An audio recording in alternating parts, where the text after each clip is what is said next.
Hey guys, welcome to the studio. Hello. Today we have Oscar and we have Lindblom, whose actual first name is Christopher, but I call you Lindblom because it feels weird to call people by your own first name. And my name is Christopher too. With a 2. Christopher 2. 2 is my last name. Yep. And so I call myself Christopher, by the way. Yeah. Now you have to stop in your head, or I just want to make that obvious to whoever listens. It could be a little bit confusing because Oscar, you refer to us both as Christopher. No, Lindblom. Okay. Christopher. Okay, cool. Then it's okay. We're good. We're good. All right. Yeah. See how sad he looks now.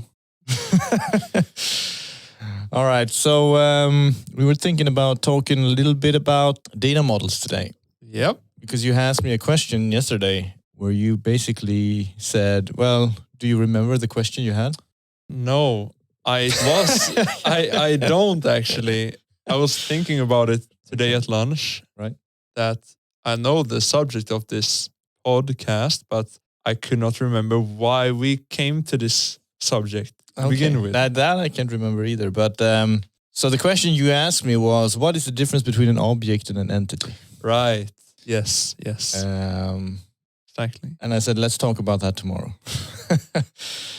Yeah, and I was referring more to the actual implementation because we talked about how would you implement an entity in code, right? This is a fun exercise, I think. Maybe we'll see more of this in the podcast. But I haven't really prepared anything. Have you prepared anything, Lindblom? No. Perfect. So we're going to try to answer your questions without preparation. Mm-hmm. So there might be some mistakes, questionable facts representations, but we will alternative make it facts. But we'll try to make it obvious, or not obvious, but kind of like somewhat more clear to the best of our ability. So it's like, that's a challenge. So Lindblom, how would you explain an entity and an object? Yeah, what's the difference? Yeah. I think, an object can be an entity. Object is just an object in your programming language. Right. But an entity has a unique ID. As soon as you get an object with that ID, that could be seen as the same thing. Okay. Like if you have an order and you have an order ID.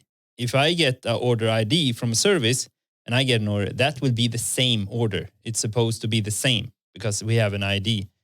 But if you have something that does not have its own identifier, then it's not an identity. That's how. That's a surprisingly good start, I would say. That's a really good point. Because when you talk about the word entity, most of it comes from entity relationship data modeling. Exactly. Right? I've done that in school. Yeah. And when you say that an object, like we're talking about two different domains, basically. Like the entity is in one way, could be the abstract concept of a specific instance, like a class and its of a thing in the domain model. Yeah. Now, well, we can talk about entity relationship modeling, which we're using a lot of times when we're drawing up a data model, especially when you're like, let's say you're designing a database and a traditional relational database, for example. You can talk about an entity as being a specific row in a table. But that's not quite true. Or actually mostly true. But then you can have, sometimes in order to normalize your database design, you split an entity kind of over two tables. But in the most simple term, you can think of an entity as a row in a table. That's how we would discuss it. So if we're having a discussion about the domain model or the data model of a system, we can talk about these different entities that are flying around in there, representing often real world things, entities. Yeah. But if you take an object, a lot of time, an object is something that lives inside your application as a thing represented by memory. And you can have two objects representing the same entity. Yes. But there's still just one entity in reality. All right. Does that make any sense? Given both your explanations, I like to compare an entity to a class, as I briefly mentioned earlier. It feels like an object to an entity is almost like an object to its class that defines it.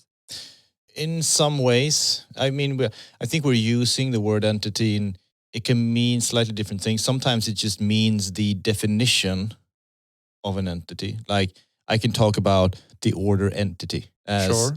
As the fields, a unit, the basically. fields that make up an order. Yes. But then we can talk about a specific order, and now we're talking about the order entity with ID 1, 2, 3, and that is that specific order entity. Right. So I mean, in that scenario, it wouldn't make sense to say the order object because we're talking about the order. if you you're hold talking it about in an your- order object in yeah. the code, then it is an Sure. object. Yeah. Right. If it's that specific, but when we're just talking about here are the orders flowing, we're not literally talking about objects. Maybe we're talking about them as entities in a that data model, for object, that example. object is just an accessor to that entity. Maybe we can say it like that. Like Yep. that's what you have, because that's what you have in your Sure. code.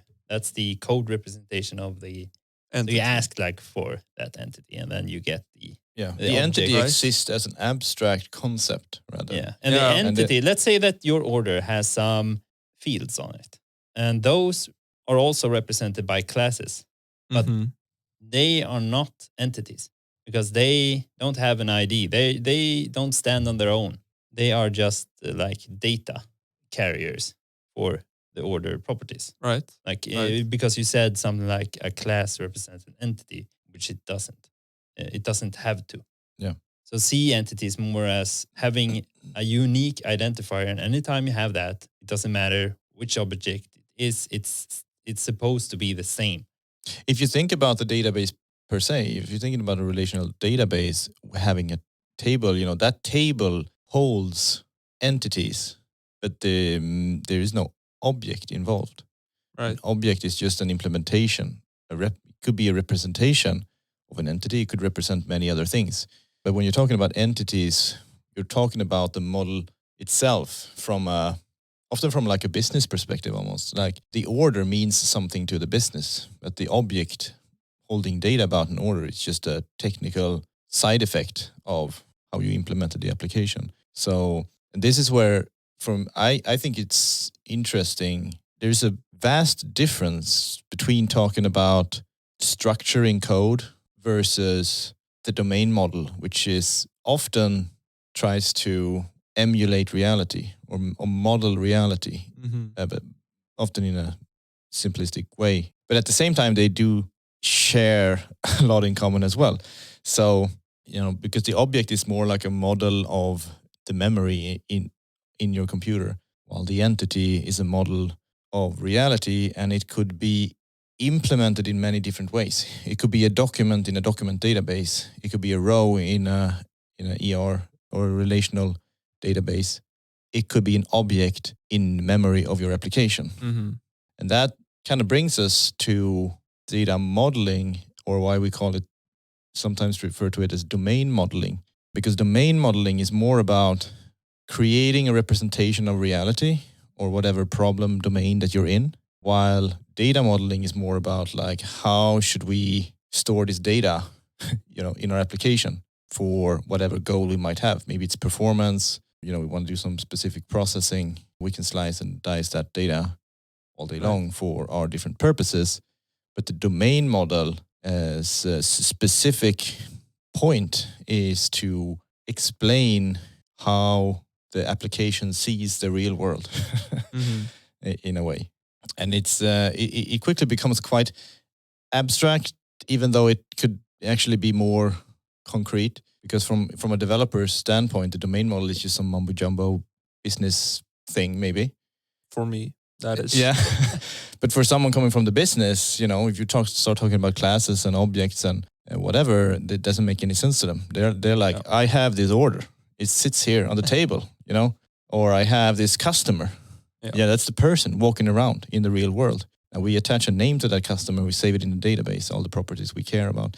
But that model that we save in the database just represents, it's a model of that actual entity that you are doing business with in reality. So if you're selling something to another company, you can't take physically take that company and stick it into your database, right?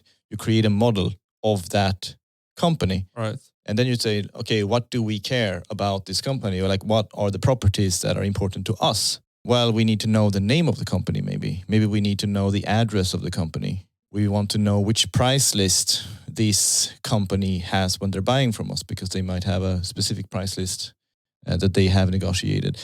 And that is what we then take into our domain model, because that's the domain we care about. Yeah, when you have these, you get this company, and then you also try to, like, from this, then you can start capturing these events. Like, what do they want to do? What happens when they... So you just take whatever is happening in the world, or that you want to happen in the world, and you capture this inside of this domain map that you're building. And then, like, we have a common, because those things that happen is actually things that happen in the world. And then we use that to build our application to work in a similar fashion, or at least in the beginning, I guess. Because then we have this map with the common, like, our map of the world. I don't know where I want to get with, but I mean, I'm getting the point here. Yeah, because instead of starting to defining classes and stuff, we don't care about that, because those are just there to help you build the world that you modeled. Right. And no one really cares about that. It's just that you change the model later, then you have to make that be reflected in your code. Also with the current state of the application. And this is where the whole, I don't know if you heard this, but have you heard about domain-driven development? Very briefly. Yeah. So the idea behind domain-driven development is that you let the domain drive the development. Kind of obvious, right, from the name. Sure. When I first heard it, I was like, this makes no sense to me at all, you know? But if you think about how, you know, someone might go about implementing something, in that they, you know, they start thinking about a problem, and they start thinking about in terms of code, how they would like, you know, to model this thing inside code. They often end up with a solution. Like ultimately they're going to have a domain model, but the domain model is going to be sort of extracted from the implementation. While in domain-driven development, you don't actually start coding until you actually settled on what the domain model looks like. So you reverse it. Exactly. You do that. So you start by, you know, taking a piece of paper or a whiteboard or whatever. You start to draw out the domain model. You start to define the different entities, and then only after you're done, like, okay, this is the model we want to have of this problem domain of the world. Then you go about implementing it, and then you can take liberties in terms of implementing it. Like, okay, we have to implement it like this because that gives us better performance. But the domain model is still the same. You don't change the domain model, and you communicate using the domain model, like communicating between people in the project. Right. You talk through the domain model. And it's kind of like, you know, how test-driven development starts out by writing the test, because the tests are driving the implementation. And this is the domain driving the model that you build in the application. The memory model or whatever is driven by the domain that defines the abstract model of the data going around in the system. And but you could have both, right? You could have both domain-driven and test-driven development, couldn't you? Definitely. Yeah. Yeah, you should. You should, actually. Yeah, I was thinking about that too. Yeah. But that's actually, that is, I think that is not a too uncommon misconception, that I have to choose one of these something DD. How to drive my development. Exactly. Yeah, but I think the DDD and the BDD usually goes pretty much together. Yes. Because you start with the domain-driven design, and then you get all your scenarios really from that, and then you say, oh, this is the behavior of the system. And then you define the behavior, and then you can write those tests. So you get the BDD, behavior-driven design. Yeah. Design is usually, so you can call it domain-driven design or domain-driven development. Yeah. It's basically the same thing in the end anyway, but I think design is the more common wording. So it's domain-driven design. You design the system based on the domain. I would argue, though, that to some degree, the behavior is partly also part of the domain, or like they are very much entangled. You know, because if you look at a domain from, you know, we used to draw a lot of ER diagrams when we wanted to represent something. Sure. What an ER diagram gives you are the various entities and their properties and their relationships between them. Now, that is part of the domain model, but when you're thinking about, for example, event-based system, the events themselves becomes part of the domain as well. Like things that happens inside of the domain is also part of the domain. So it's not just that customer has a relationship to an order, but a customer actually places an order, which is more of an event. It's like an action that the customer can do within our domain. Mm-hmm. And that is just as important to define. And this is when you're talking about people in the DDD community, they're way beyond ER diagrams, right? We're talking about how the system or how the different entities interact. You talk about clusters of entities called aggregates. So aggregates is basically you aggregate multiple entities that actually kind of is the same thing. Classic example is order.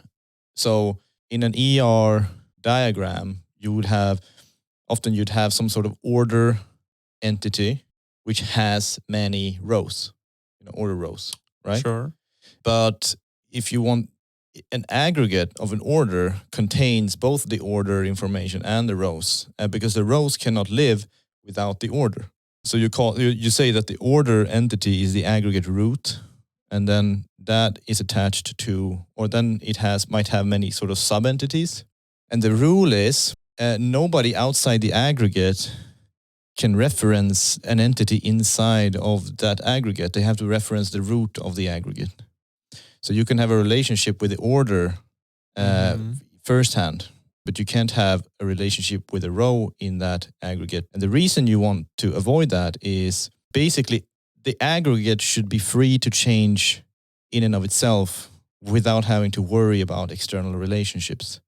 Because this is the problem what you often find yourself in if you have a relational database that you've been working with for maybe 20 years. All of a sudden you find yourself like there's so much entanglement inside of this database. Like you can't, I take this row, I want to do something with it, and it affects all kind of, like you have 30 other tables to be aware of. But with sort of aggregate design, you impose some discipline on your relationships to make your domain much easier to work with. And this lends itself perfectly to document databases, for example, because each document in a database is an aggregate, and it can be nested with multiple entities. So a document in, let's say, MongoDB could contain many entities where you have the order, but inside there you have like an array of rows. But those rows are entities in our domain model, but nobody can actually reference them directly. They reference the order. Right. I think I followed along on that. So we basically have the aggregates and was something else, the root aggregate? Or what was the word? You have an The aggregate base? root, which is The aggregate essentially root. the base entity. Exactly, which is the one you communicate to, right? Or well, it depends on how you implement it. You I wouldn't- mean, if you're implementing, let's say, an actor model, the actor lends itself very well to this model as well, because each aggregate in your domain model maps one-to-one to an actor in your implementation, okay. for example. If you do your domain modeling right, it becomes a lot easier to implement it. But it's optional, of course. It's imposed discipline Right. in a lot of ways. Like we enforce ourselves to not do certain things in one end because we know it will be easier in the other end. Just like all the programming paradigms are limitations on what you can do. Like you can't read half of this integer. Well, You that's have to get all prevent of you it. from making mistakes. Exactly. All right. But so if we just step back a moment here to just domain-driven development or design, we talk a lot about it here at the company as we follow those design principles mostly, I believe. But what is the option then? If you don't do this, where do you start? Usually where you start is making a bunch of classes. Or database. I mean, you start Or a with your database. database and then you go Yeah. from there. But you must have had an idea in your mind then that led you to create a database the way you did, right? Yeah, exactly. That's why DDD and BDD could be it can be perceived as like an unnecessary detail. Because if you think about behavior-driven design, it's about defining the behavior of the system and let that sort of and derive the application from the behavior that you want to see, right? Mm-hmm. But most people, when they start to program, they don't think about the behavior. They think about what function do I need now, and then they build that function, right? And the whole purpose of all these techniques or these ways of working is just to avoid ending up in an entangled mess. Yeah, I was going to say that too, because what you get here by doing this map of the domain first is that you find the issues. Like with you start to, when you hear a problem as a coder, at least Right. I do. I think many with me does the same. We start thinking in code pretty fast. It's like, oh, but I can do this. You start thinking about the solution while you hear the problem instead of just focusing on getting the whole problem. You see the part of the solution all the time. But then, well, as requirement comes up, let's say that you can place an order, and when you place an order, you want this to happen. So you add a method call at that Send point. a mail.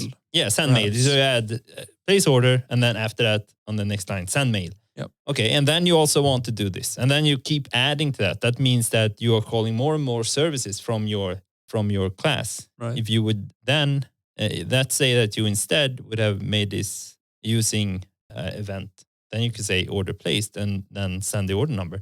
And then two things could listen to that. And if you want to remove one, you just change. You don't have to go into that order placement And move method code, to do it. basically. Yeah. You tend to end up with inaccurate models, and that is a problem that is so obvious. It's like that. If we want to talk about the elephant in the room, inaccurate models is I think the biggest plague, or the biggest problem affecting IT systems today. Like you end up in situations where you can't build certain features because your model does not map reality, because you made assumptions or didn't really think about it.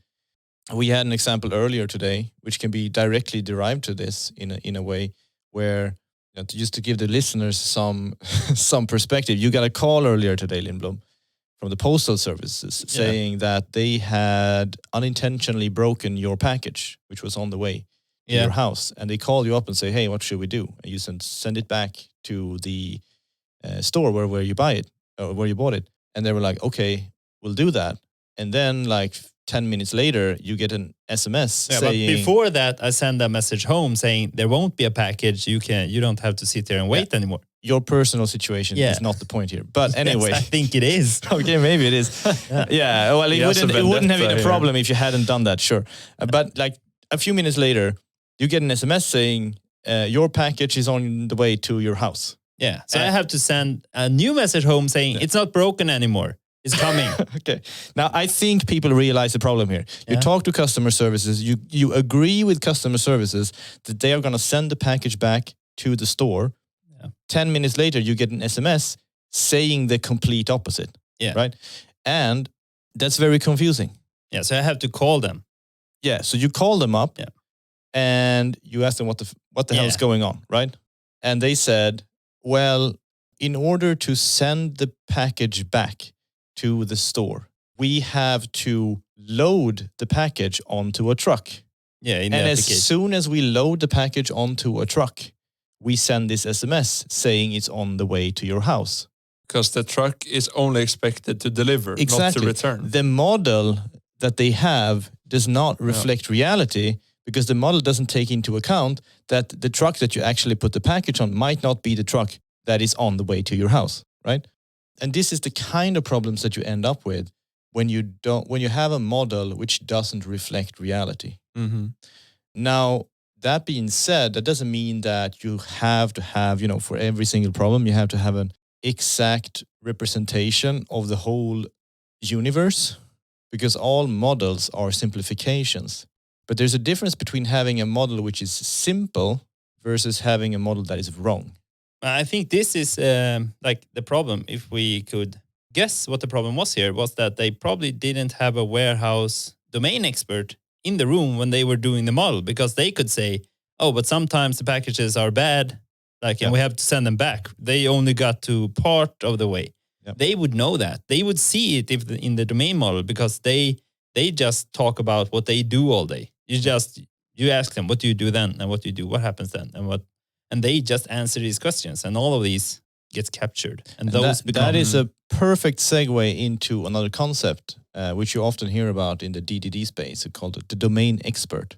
Because you as a developer or a designer of a system, the expert of all, you might not be the expert. Oh. You might not actually know how reality works, right? So then you bring in these domain experts. And if you think these domain experts can see your code and figure out what the problem is, then you will have a problem. You will have a problem. So a big thing within both the BDD and the DDD community is about communicating with non-technical people. That should be through the the domain so-called model. domain experts, right? Yeah. So if you tell, in DDD, we use a lot of different visualizations to model, a process or a data flow or just the data itself, like a data model. There are many, many techniques, and you have to sometimes combine them, and you have to, depending on the context. In BDD, you talk a lot about, writing specifications as sort of tests, like Gherkin style. You define the behavior of the system in human language that anybody basically can understand. And the only reason we're doing that is to make sure that these domain experts who has the actual knowledge can contribute with their knowledge. A good side effect is that it also helps you as a developer also think more clearly in terms of like usage rather than functions. Because when you think in code, you end up not seeing the whole picture. You're looking way into, like, you're too close. You have to zoom out. You have to see the bigger picture. And a domain model is really difficult to get right if you start in one end and then you go from there. You have to basically come full circle to see whether it will work or not. So you can't just start coding a class in one end, wow, we need a customer. Okay, let's create a customer. And then the customer has, places order, and you start to create an order. And then it's like, oh, but then we have invoices. What should we do with them? And then you start running into problems, and maybe you have to go back and change your domain model, and it takes a lot of time. So it's usually a lot more efficient to have ways of documenting and visualizing these things in a way where you can iterate very quickly. And you can also actually see the mistakes, which is not always the case when you're looking at code. It's very easy to, skip some obvious thing because you were looking too close at the problem.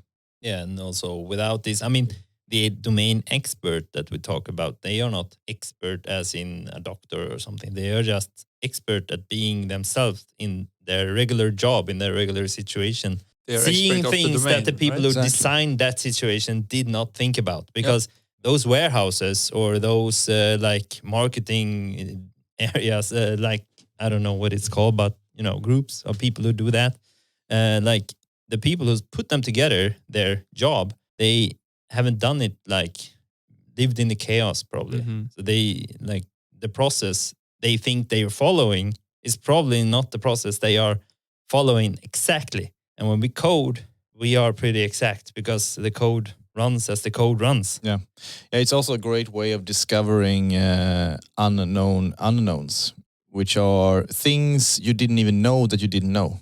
Like if you're going to do an integration, we're usually talking about known unknowns. Like I need to know which format I have to send my decimals in. Should I have a decimal point, or how many decimals should there be?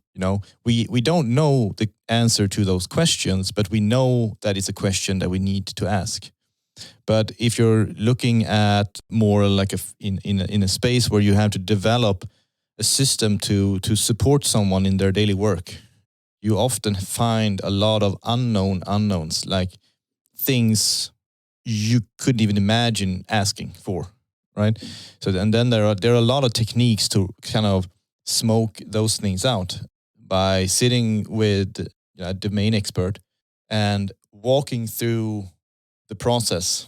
You always find things that could is obvious once you find them. Like, oh, of course, but before it's like you haven't looked there, you won't see it. Mm-hmm. So I've had many cases like that when I've done domain exploration with domain experts, and you find processes that have been organically developed over many years, and the people, usually you don't have one domain expert who knows how everything works, but you have maybe 4 or 5 or even 20 people Mm-hmm. who are all part of this process, and they know their little piece of it, but there's nobody at the company who knows the full flow anymore. Right. Maybe there was at some point, but maybe they are retired by now. And then you start unraveling this, and you can find all kind of crazy things, like someone emailing something to someone so that they can email it to another one who makes a change and then emails it back, emails it to the 4th person. And this, you find an email that goes between 6 people when it's only like actually one email that should just reach the final person immediately. You can cut out all of those middle steps. And that's just an example, but those are the kind of things that you find. And then you ask the people involved, like, why didn't you see this, right? And they were like, no, I just get this email and my instructions is to email it to that person over there. And and then, they don't go around question these things all day. Like they would go insane if they did that. So it's completely natural. And if you do this to yourself, you will find yourself being in the same situation. Like, oh, why am I actually doing this? Like someone else can probably do this instead. Like, why am I taking this report and sending it to you? You could just take the report yourself. Like a lot of these little process hacks that you can find. But I wanted to make a point where it's interesting because when you talk about design and domain-driven design or behavior-driven design, you don't have to be a programmer to be good at it. Sometimes it might even be better to not be a programmer because it's so easy. Like you see that all the time when we have developers writing, Gherkin scenarios. They write them as a pseudocode, and like you read it, and it's like Nobody does this. This is obfuscated C#. Yeah, you don't want to leave any holes. You don't want to be misinterpreted. Exactly. It's like We are too. but it's we very write logical. it for the compiler. Yeah. This has to work. Yeah. If else. But the problem with the business, I think, is that a lot of people look at programmers and expect them to be good at this. You probably might even have that expectation of yourself. Like, I am a programmer, therefore I am good at designing systems, which is not true. I'm a programmer, therefore I am good at writing code. But I might not be a good designer, or I might be. But the thing is, if you are able to combine those two, you become a superhero. Because if you are able to design and implement, you can short circuit everything. Right. And you become 10 times as effective. And your solutions will be much, much better. And simpler. And simple, Like if you get this event happening and then on this event, so you know where it starts, you know what you have, you go through your little code and then you end with an event or something, or you end with it writing something. That's all. It's like you have this code and it fits in the diagram. So as long as you have all the pieces, it's very easy to follow. And and it's so like contained. Yeah, and it's you have this. There's this actually you have the designer part and you have the implementer part. And then you have the third part, which you also touch, which is the domain expert. Imagine what happens when you combine all of those three in one brain. Unlimited power. And that is exactly what we are trying to do here. We are trying to make all the developers, actually you're a developer when you can design and code. If you can't design, then you're just a coder, right? If you can design but can't code, you're just a designer. But when you're a developer, you can do both. But if you're a developer and a domain expert, since we are working in e-commerce, we become our own domain experts. We know how e-commerce work. So we can combine all of those three, and that is so incredibly powerful. It's almost ridiculous. But yeah, I think still, since we like to find customers who have their niche, like maybe all of them are not selling like clothes, for example.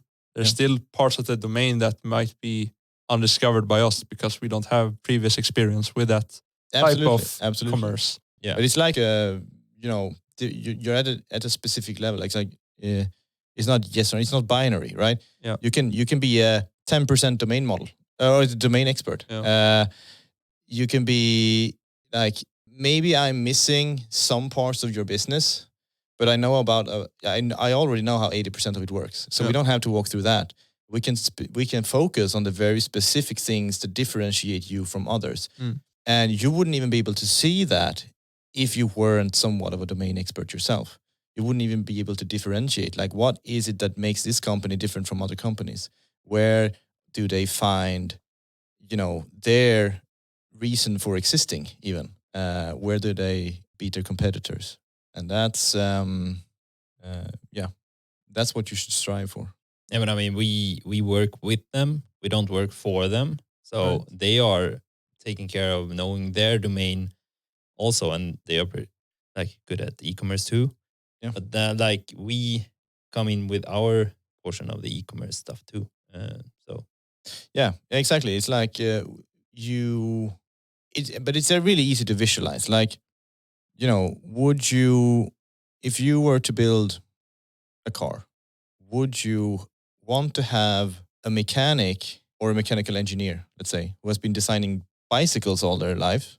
Or would you want to have one who has designed cars all their life?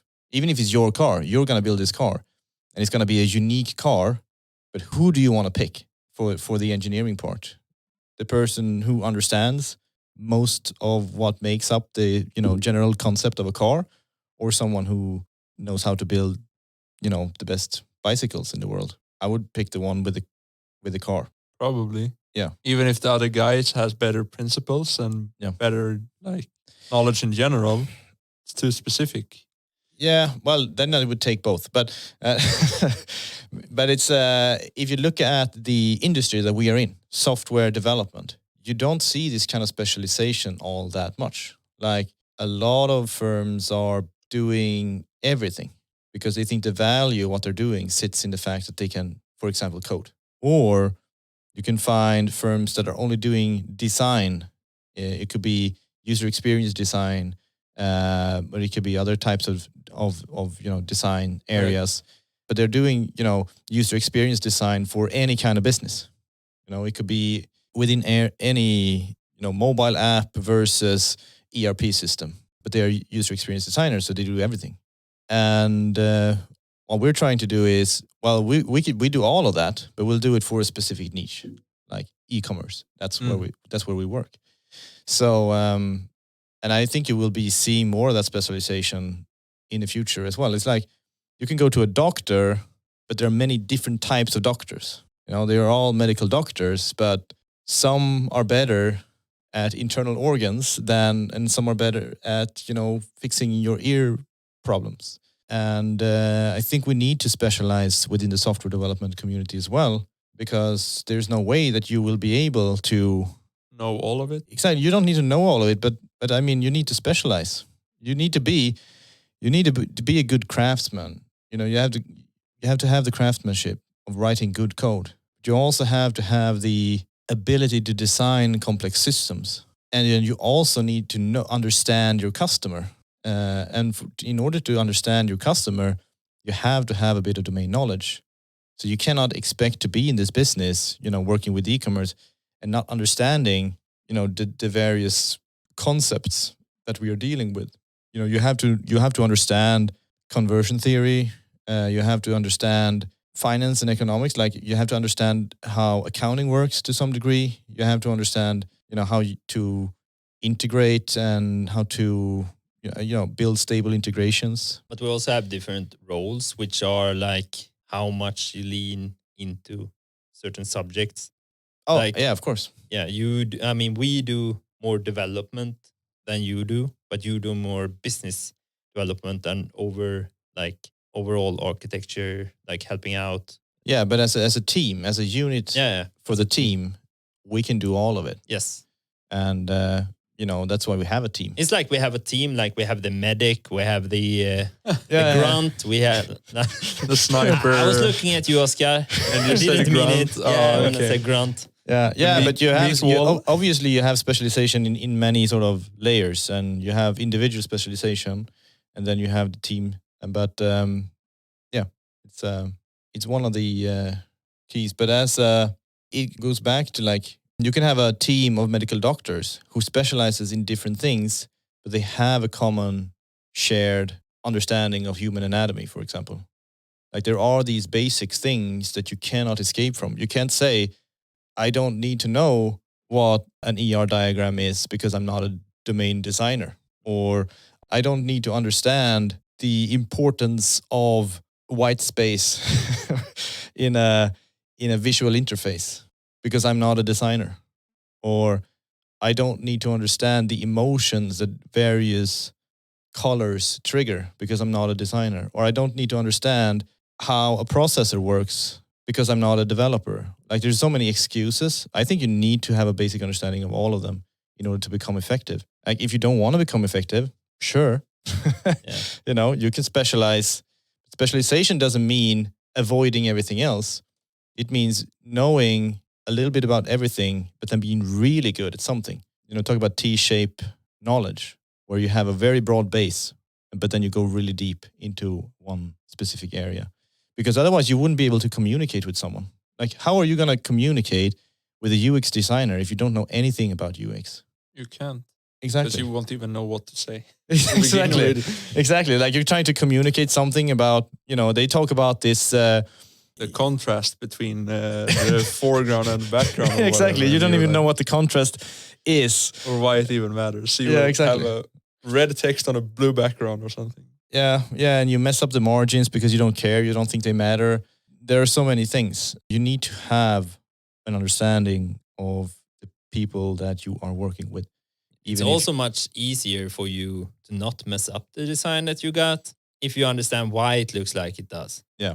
It's like, oh, it's not just to look good. It's because it works better this way. Oh. So it's like, I don't want to do this CSS. Let's just leave it because it looks fine to me. That's not okay. Yeah. Probably. Yeah. So have we answered your question? Entity versus object. Yeah. 1 hour ago, we asked this. But yeah, I think I understand it way better than I did before.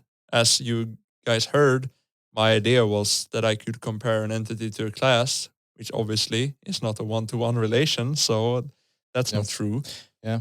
But they do have something in common. Yes, I see that the entity is way more abstract than the object. And the object, if I'm not mistaken from what you said, the object has like an identifier, for example. Was it the object we said that had it? Or was the it entity the has entity has the identifier? Yes. Yeah, right. It's like your personal number. If I talk about your personal number, I'm talking about you, Oscar. Exactly. No one else with that personal number. And if he talks about your personal number, you hear that number and it's a personal number, you know he's talking about you. Yeah. Because that's the entity behind that.